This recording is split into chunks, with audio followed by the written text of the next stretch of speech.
Vamos fazer agora a mesma conta para o percurso 2. E vamos fazer essa conta imaginando que a gente está no referencial privilegiado do éter, porque só nele é que a velocidade da luz é c, segundo Maxwell, não é verdade? Se, por acaso, as transformações de Galileu forem verdadeiras. Nesse referencial, como vai ser o percurso desse raio 2?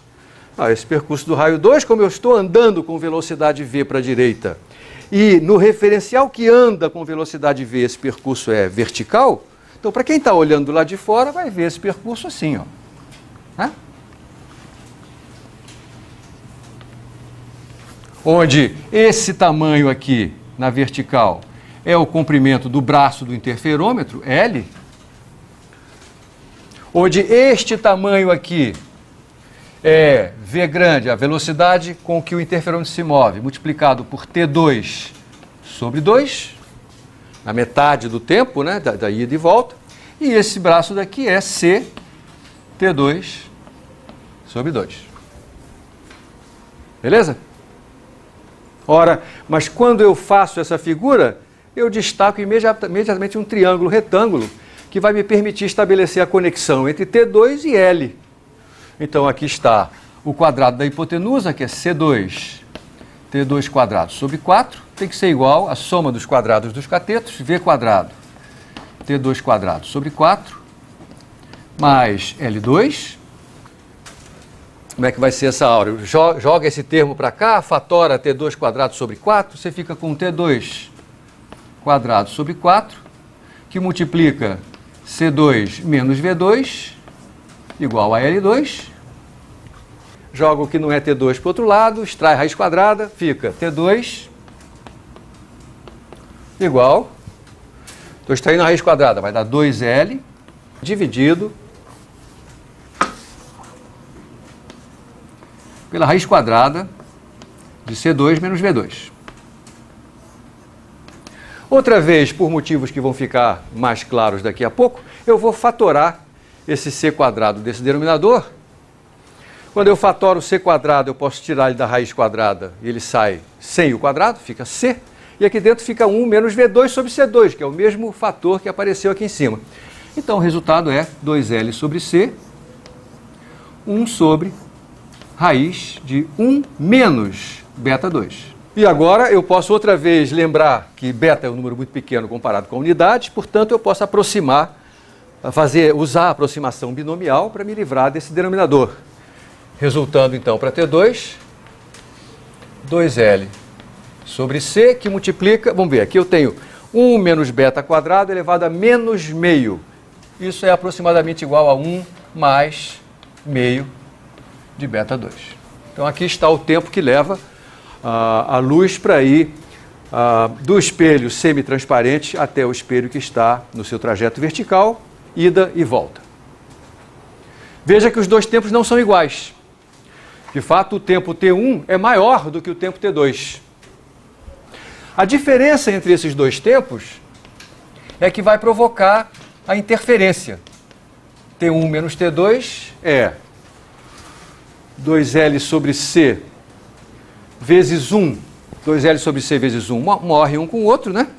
2L sobre C vezes beta quadrado em evidência fica 1 menos meio, dá meio, esse meio mata o 2, fica L sobre C vezes beta ao quadrado. Essa é a diferença entre os dois tempos.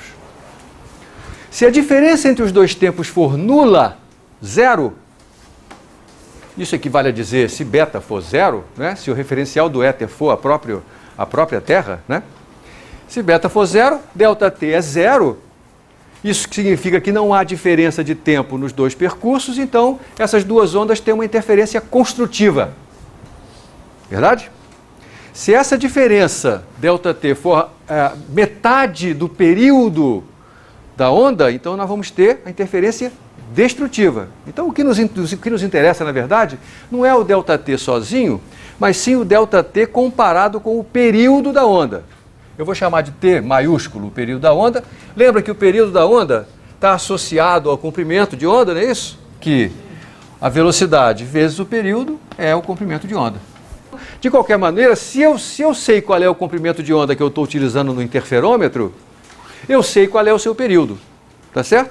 E aí, o que eu quero avaliar é ΔT dividido por T maiúsculo, ou seja, L sobre C beta 2 dividido por T maiúsculo, que é lambda sobre C, e o C desaparece, e é L sobre lambda vezes beta 2.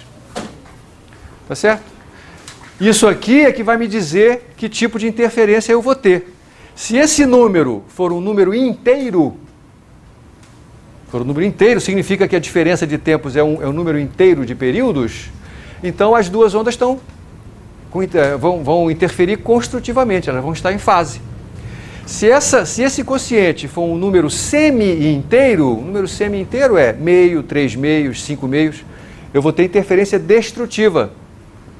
Se tiver no meio do caminho, eu vou ter cinza, nem branco nem preto, cinza. Na verdade, eu posso até estimar isso aqui, quanto é que deve ser para cada velocidade beta que eu imaginar. Com esses números que nós temos aqui, assim, antes de eu prosseguir, isso tudo que eu fiz foi usando o interferômetro uma única vez, tentando orientar um dos seus braços na direção do movimento orbital da Terra e avaliando que tipo de interferência eu tinha vista pelo observador. Mas eu mencionei que isso aqui tudo só funciona se os braços forem exatamente iguais. E você pode até perguntar, mas espera aí, como é que o cara sabia qual era a direção do movimento, né, orbital? Como essas coisas são mais difíceis, são difíceis de você avaliar, o que o Michelson fez, o truque dele foi fazer o seguinte: ele fez a experiência uma vez com essa configuração. Depois ele girou o interferômetro, de modo que o braço que estava antes nessa direção passou a estar naquela, e vice-versa. Se você fizer essa mesma conta com os dois braços diferentes, chamando um de L1 e outro de L2, você vai ver que a diferença entre os desvios temporais numa orientação e noutra vai ser exatamente o dobro disso aqui. Então, na verdade, o que o Michelson estava vendo era uma diferença multiplicada por 2 por causa da mudança de orientação. E, portanto, aqui aparece um fator 2 envolvido. Tá? E esse 2L, no caso de braços diferentes, ele é exatamente a soma L1 com L2. Tá? Eu não vou fazer essa demonstração aqui, ela é simples de fazer acompanhando os passos da linha. Para o interferômetro que o Michelson utilizou, com braços da ordem de 11 metros e com uma luz de comprimento de onda aproximadamente 600 nanômetros, para o beta estimado dele, que era da ordem de 10 a menos 4, esse número aqui, ΔT sobre T, devia dar 0,4. 0,4 é perto de meio, então deveria ser uma interferência bem perto de ser completamente destrutiva. O aparelho que ele montou tinha uma precisão, ele era capaz de medir números até a faixa de 10 a menos 2, ou seja, se esse quociente fosse 10 a menos 2 ou superior, esse instrumento era capaz de perceber. Tinha sensibilidade suficiente para isso. E o resultado da experiência de Michelson-Morley foi 0. O que ele encontrou foi que ΔT sobre T era 0. Ora, o que quer dizer isso? Duas possibilidades. Primeira, a velocidade orbital da Terra não é a velocidade da Terra relativa ao éter.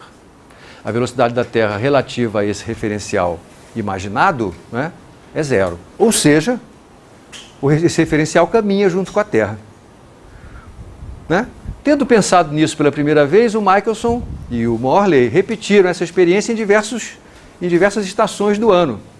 Porque se no verão, né, essas duas coisas estivessem andando juntas, no inverno a Terra teria invertido o seu movimento orbital, deveriam estar andando, não deveriam estar andando mais juntos.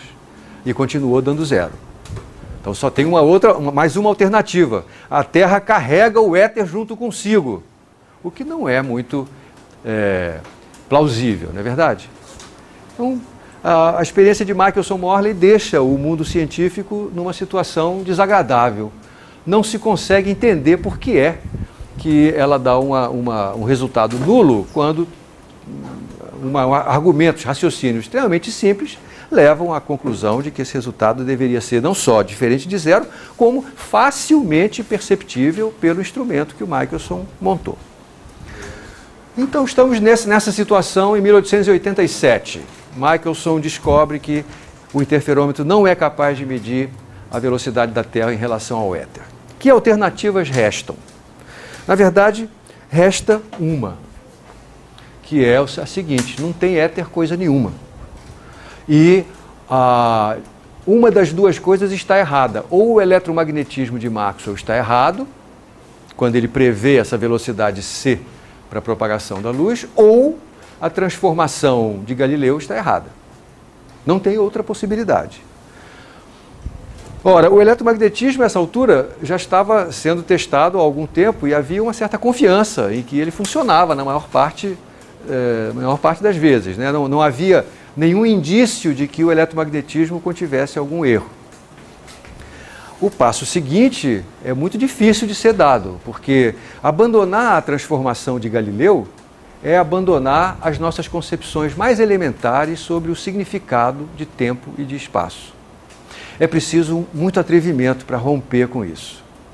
E esse atrevimento se deve, então, ao Albertinho, né? Foi o Einstein, em 1905, que deu o passo seguinte. Ele se atreveu a dizer: não há outra alternativa.